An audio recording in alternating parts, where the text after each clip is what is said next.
Kentucky basketball was looking for an outside shooter to add to their roster, and their latest transfer portal addition, Ansley Almonor, does exactly that.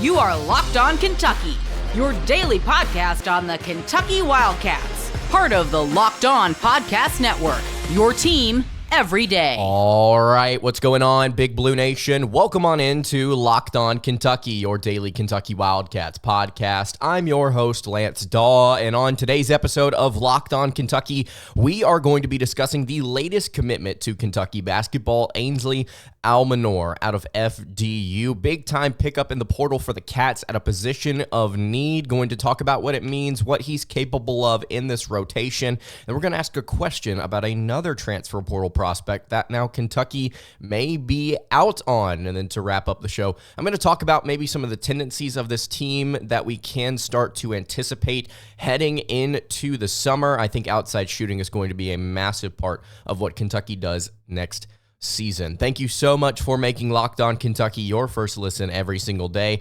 Want to remind everyone out there that we are free and available on all platforms. And if you are watching on YouTube, I would greatly appreciate it if you subscribe to the show. And if you are listening on podcast, I would also appreciate it if you subscribe there as well. Today's episode is brought to you by FanDuel. You can make every moment more, and right now, new customers get $150 in bonus bets with any winning $5 bet. You can visit FanDuel.com/lockedon today to get started. All right, so let's go ahead and get into it. Ansley Almonor out of FDU, Fairleigh Dickinson, has committed to the Kentucky Wildcats. Almonor on that team that beat Purdue in the NCAA tournament as a 16 seed just a couple of seasons ago, and he will now be joining the Cats in the SEC. First of all, I want to say I think this is a perfect pickup for what Kentucky basketball was looking for. They were looking for a scorer, and they were looking for an outside shooter at that power forward position. And at 6'7",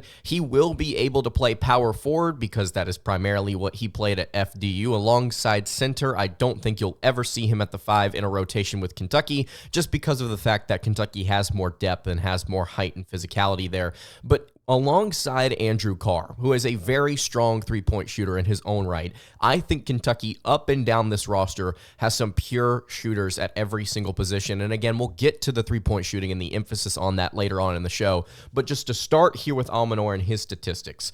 Last season at FDU, he averaged 16.4 points per game while shooting 44% from the floor, 39.4% from three, while averaging 5.1 rebounds and 1.7 assists per contest. He averaged 7.4 three-point attempts per game, knocking down about 3 of them per contest. He was not somebody at that stretch 4 position that just occasionally took threes and just happened to be efficient with 39% from beyond the arc. No, he was chucking threes, quite a few of them actually every single game. If you want to go look at FDU and their scouting report on KenPom, this was one of the fastest teams in the nation a season ago, and they relied decently on the outside shot, and a lot of it had to do with what Almonor was doing.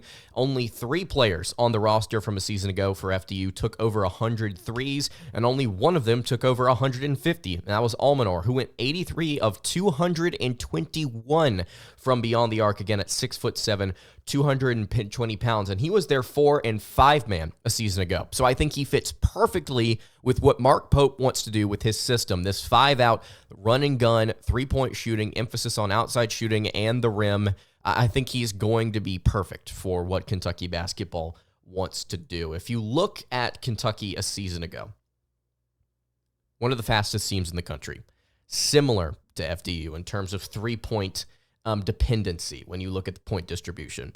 BYU, number 2 in the nation in point distribution from beyond the arc at 41.1%, technically if you want to round it up.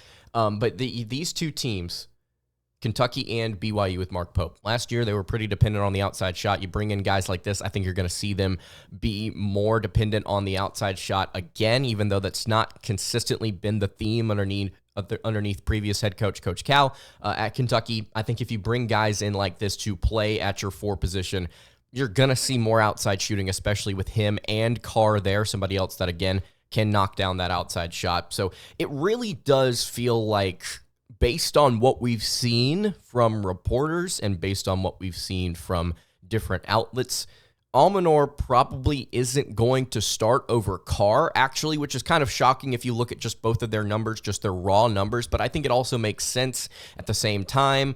Both these guys very experienced, but Carr, I think, brings a little bit more versatility for you on the defensive end of the floor. I think he's able to do some different things at the rim, both on both sides of the ball, actually. And I think overall, I think he's just going to be in the rotation a little bit more.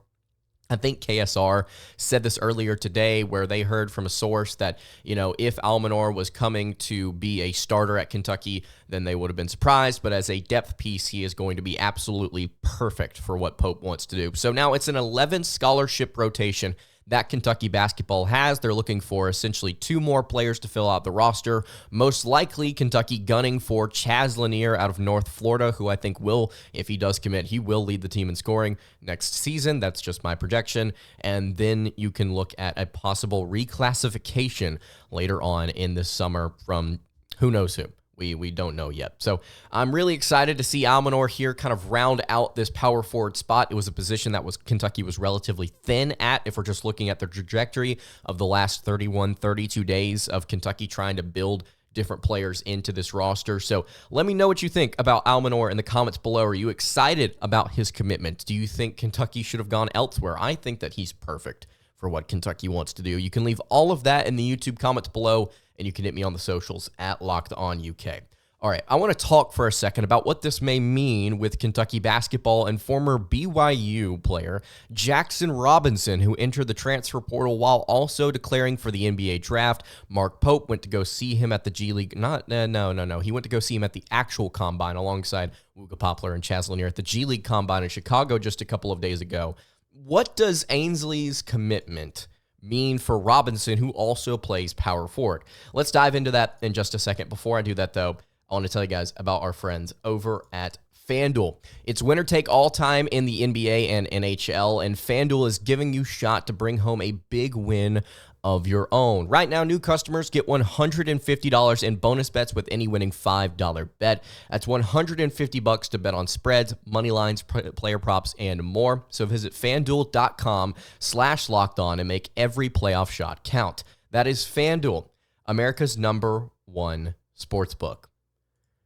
All right, continuing along here on the Thursday edition of Locked On Kentucky. Lance Dawe hanging out here with you. Again, I appreciate you guys checking out the show today. If you have not subscribed to the YouTube channel or the podcast feed, wherever you are tuned in, I would greatly appreciate it if you did so. And if you want to join the Locked On Kentucky Discord, the link to join that will also be in the description. Just a place to come and chat about all things going on with BBN, whether that be basketball, football, volleyball, baseball, anything you want to talk about is going on in there. There's like a little over 200 of you in there. So thank you so much to everybody that's joined. Again, it's free. It's just a place to come and chat. Link is in the description there.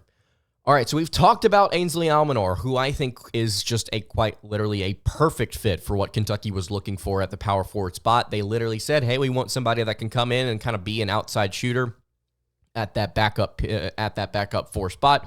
They got that with a guy that really knew how to score the rock at a lower level school, but at the same time, you look at Antonio Reeves at Illinois State. I don't really think that we, as college basketball fans, can continue to knock these mid-major schools. I've already seen some people online saying how this is not a good pickup and how this is kind of a mid pickup, and that the fact that Kentucky is pulling from some of these lower level schools is actually kind of embarrassing.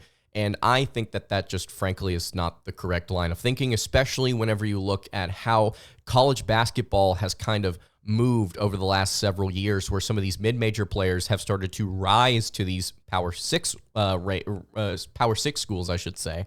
And they've been able to find not just a little success, but a lot of success. In fact, most of the players from the SEC a season ago came from some mid-major, or as some people like to say, no-name school, like Fairleigh Dickinson or Illinois State with Antonio Reeves. I think we need to stop knocking these schools. If you look at a kid and he's coming in, he's got good stats, I think that can definitely translate, especially considering the staff that you may have surrounding that kid as far as the development of his talents go. I think Kentucky's going to be okay with guys like Ansley Almonor. Unfortunately, I don't know if they're going to be okay with guys like Jaxson Robinson, who also played power forward and the wing spot for BYU just a season ago. 6-man coming off of BYU's bench, actually led the team in scoring, doing so, shooting just a little bit over 35.4% from three. 6'7", very athletic, very bouncy, fun to watch, good score. Previously played at Arkansas and Texas A&M. With the commitment of Almonor, it becomes increasingly difficult to see a spot for Robinson on this team. And I know Kentucky could probably move some things around to find him a spot, but this is 11 players in this rotation now, and most of them are playing at the position that Robinson would be most comfortable. I don't think you can slide Jaxson Robinson up to the 2 in this rotation. I don't think that makes sense. I also don't think it makes perfect sense to slide guys like Kobe Brea or Otega Owe up to the 2 and just leave them there, because both of them are more wing-type players, especially Brea, who plays more off-ball and I think would be best served at that small forward or even power forward position given the lineup.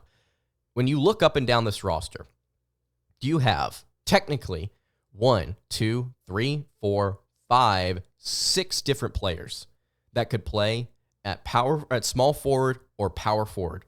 Those players, and just hear me out, because a couple of these will not play at that position: Colin Chandler, Kobe Brea, Otega Owe, Trent Noah, Andrew Carr, and Ansley Almonor. Those 6 guys will play at some point this season at the 3 or the 4.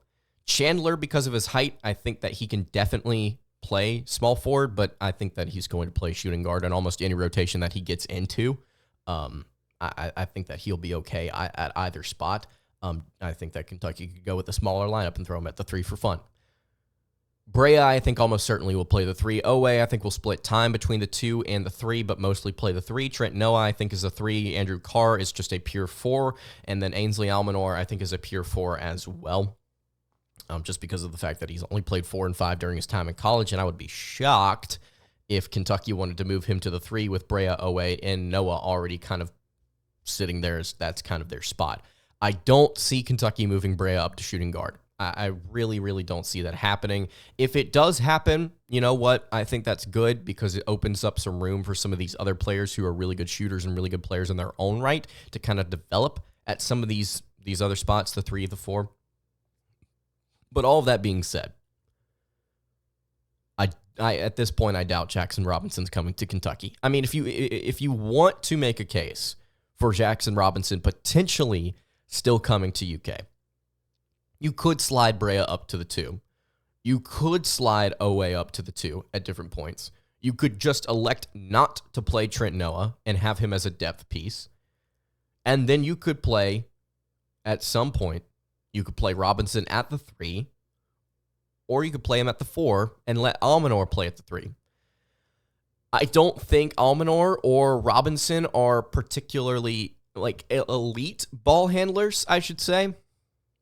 And you don't necessarily have to have them at those positions, but to have both of those guys out there in a rotation just would not feel, I don't know, something about it feels clunky to me, just watching those two. Robinson right now, there are some rumors that I don't think I should believe, but are out there about him possibly coming back to college, and if he does, Kansas being the team that he would take a look at potentially. I'm not sure. I know that Kentucky has been trying hard after him. They picked up a player while they were waiting on his announcement, and I'll just say this. What happened last offseason with Oscar Tshiebwe should never happen again. I think that this staff understands that and understands the fact that just in general, you can't wait on kids to make these decisions whenever you have the opportunity to go get players that are either similar in terms of their production or better than the player's production that you were previously pursuing. Kentucky has not sat on their hands and waited for guys like Grado Sabor or Jaxson Robinson to make a decision. they've continued to look at their prospects and they've continued to recruit. I think that that's smart. I think that's the right decision. And I'm not sitting here telling you that I don't want Jaxson Robinson on this team. I would have loved to have Jaxson Robinson on this team. I still would like to have him on this team. It's just realistically, it's becoming less and less of a likely chance that he ends up coming to play in Lexington because of just how little room there is. And if Kentucky gets Chaz Lanier in the next few days, I think that's wraps. I think that is your rotation. That's your 12-man rotation. You're not bringing in Jaxson Robinson as your 13th guy. That's just unrealistic at that point. He would be better off going somewhere else where he would get more playing time and a similar NIL package. I think that the way Kentucky has managed their roster building over the past month, which is just crazy to think that it took Kentucky 1 month to build a roster when it took John Calipari half a year, it felt like, last season to even cobble together some players at the last minute, and some of them didn't even get on campus, nor were they healthy to begin the season. It's very refreshing. It's very refreshing to see somebody actually go out and do their job competently. So that's my take on it. I think that guys like Jaxson Robinson would be great to have, but I don't necessarily think Kentucky is in good standing to land them anymore, which is just disappointing, but it is what it is. So you can leave your thoughts on that in the YouTube comments below. You can hit me on the socials at Locked On UK about Robinson and this rotation. Let's talk for a second about this rotation a little bit more, just some interesting thoughts about Kentucky and their outside shot this upcoming season. Before I do that, just want to remind you guys, if you have not subscribed to the YouTube channel, I would greatly appreciate it. If you are listening on podcast, please subscribe and leave a review. Let me know what you think about the show. Leave any kind of words you want, whether it be a paragraph, whether it be a few words, whether it be no words. So just leave a review. Let me know what you think about the show. I'd greatly appreciate it. You can follow both of the shows on Twitter at Locked On UK, or both the show and myself, I should say, on Twitter at Locked On UK and at @LanceDawe_.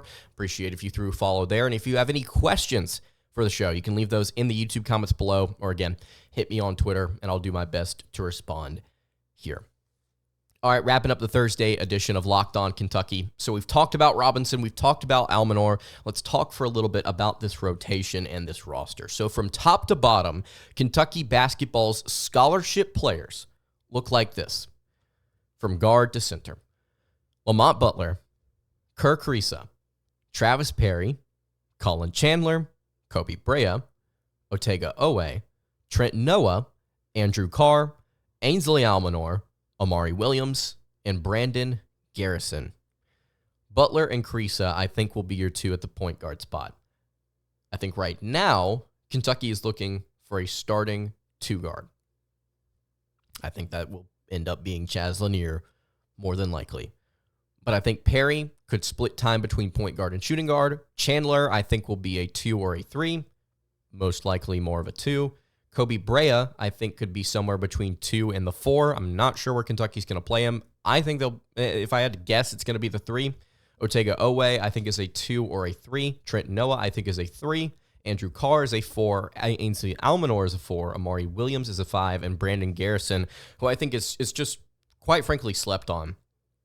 He is also, I think, a 5. I'm very excited about this front court, man. Carr, Almonor, Williams, and Garrison. The fact that you got a second shooter to make up for the fact that at your 5, you have two guys that will not be taking threes at all, very good. I think that's excellent. I think Kentucky did themselves a service here by going out and getting somebody that kind of helps this front court rotation, where you don't just have one shooter in your front court. You have multiple guys that can go out there and knock down some shots. And you have guys like Kobe Brea that if you want to run a smaller lineup, you could throw down at the 4 for fun. Again, I don't know how Kentucky's going to do their rotations. All I know is that Kentucky will probably shoot a ton of threes this upcoming season. Again, take you back to BYU, the number 14 offense in the nation, according to Kim Palm a season ago. They relied on the outside shot heavily. They took a ton of three-point attempts per game, and then when you look at their point distribution, which was just the percentage of points that they got from 3, from 2, and from the foul line, they got 41% of their points from 2, which was second nationally. They had a ton of guys that were throwing up shots. Statistically, they were not the most efficient team from beyond the arc at 34.8%, but I think this year's team may be a little bit better than that and may take just like a tick less when it comes to actually three-pointers attempted per game. I think they'll take less three-point shots per game, and I think they'll be a little more efficient from beyond the arc. That's just my guess. And the reason that I think that is because of this interesting tweet that I believe Kyle Tucker put out earlier today, talking about the rotation and about how Kentucky is actually a pretty dang good three-point shooting team. Transfers from three from a season ago, according to Kyle Tucker of The Athletic. Kobe Brea of Dayton was 100 of 201. He shot 49.8%. Kerr Carissa of West Virginia shot 61 of 144. That's 42.4%. So two guys right there that are already shooting over 40%, one of them shooting almost 50% from beyond the arc. Ansley Almonor, 93 of 236 again. Like I mentioned, that was 39.4%. Very, very good numbers so far. Otega Owe, 37.7%, 20 of 53. Not a massive three-point shooter, but also was not taking a ton of shots for Oklahoma a season ago. Andrew Carr, 36 of 97, 37.1%. There's no shortage of shooting for Pope, and that is also that is not including, by the way, really good three-point shooters in Trent Noah, Travis Perry, and Colin Chandler. Three guys that are going to come off the bench and absolutely light it up. And then the second tweet from Tucker here. In total, Kentucky's 8 transfers made a combined 343 of 843 pointers last season. That is 40.8%. Plus incoming freshman Trent Noah, who shot 43% as a high school senior, Travis Perry, who shot 42% as a high school senior, and Colin Chandler, who made 135 threes in high school. All three of those guys, quality shooters. 40.8%, by the way, if you want to go check Kentucky's page again, would have been good for second in the country because the Wildcats a season ago shot 40.9% from beyond the arc per game. That's very, very, very good. So I think that Kentucky, again, will probably take less three-point shots than they did a season ago. I think that they will be more efficient in doing so. And then you start to wonder about the other aspects of this team. Will Kentucky be good at rebounding? Will they be able to go out there and grab boards consistently? And that's something that we do have to worry about, I think, a little bit when talking about this rotation. I think Carr, Williams, and Garrison will be good rebounders. I think guys like Almonor will be good rebounders. He averaged over 5 a game as well. You look at guys like Otega Owe, who is very physical in grabbing boards. I think Brea will also be able to grab some boards as well because of his height.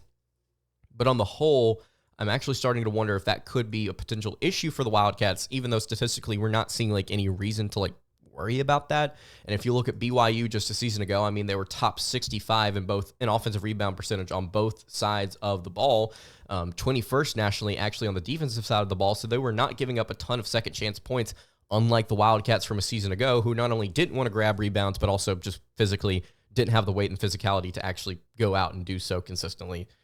So I think Kentucky, that could be an area where we start to worry a little bit. I think that defense is also probably going to be the weaker of these two units. That's not a revelation.